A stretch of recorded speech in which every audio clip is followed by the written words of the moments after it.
खरं प्रथम तर मी माझ्या प्रभागातील नागरिकांचे मनापासून आभार मानतो की त्यांनी मला तिसऱ्यांदी निवडून दिलं आणि आता आज आकडेवारी पूर्णपणे समोर यायची किती मतांनी कोणी निवडून आले, पण जे आतापर्यंत आकडेवारी कळतीये निवडून यायची, तर ते खरंच एक त्याच्यावर अभ्यास करण्याची गरज आहे. आणि आता आम्ही नागरिकांच्या प्रतिक्रियाही घेणार आहोत की नागरिकांनी जसं कौल पाहिजे होता तसेच निकाल लागलेत का. कारण की ज्यावेळेस आम्ही प्रचार करत होतो, नागरिकांचं कौल, त्यांचं म्हणणं वेगळं होतं.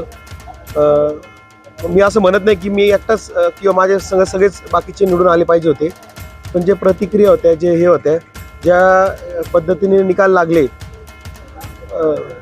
आणि प्रचारात जे आमच्यासमोर नागरिकांचे मत येत होते त्यात खूप फरक आहे. अख्ख्या नगर शहरात देखील फरक दिसतोय निकालांमध्ये. म्हणून आता खरं तर नागरिकांच्या प्रतिक्रिया आपल्याला घेणं महत्त्वाचं आहे की नागरिकांच्या नुसार निकाल लागलेले आहेत का. मी तर 500 किंवा 600 मतांनी निवडून आलेलो आहे.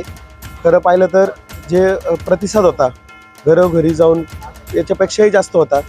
माझ्यासोबतचे इतर जे दुसऱ्या पक्षाचे महायुतीचे उमेदवार आलेत त्यांचेही मी अभिनंदन करतो की ते निवडून आलेत. शेवटी मी पण त्याच मशिनीने निवडून आलो आहे, ते पण त्याच मशिनीने निवडून आलेले आहेत. पण त्यांना 2,500-3 हजारचं लीड आणि इकडं लीड कमी.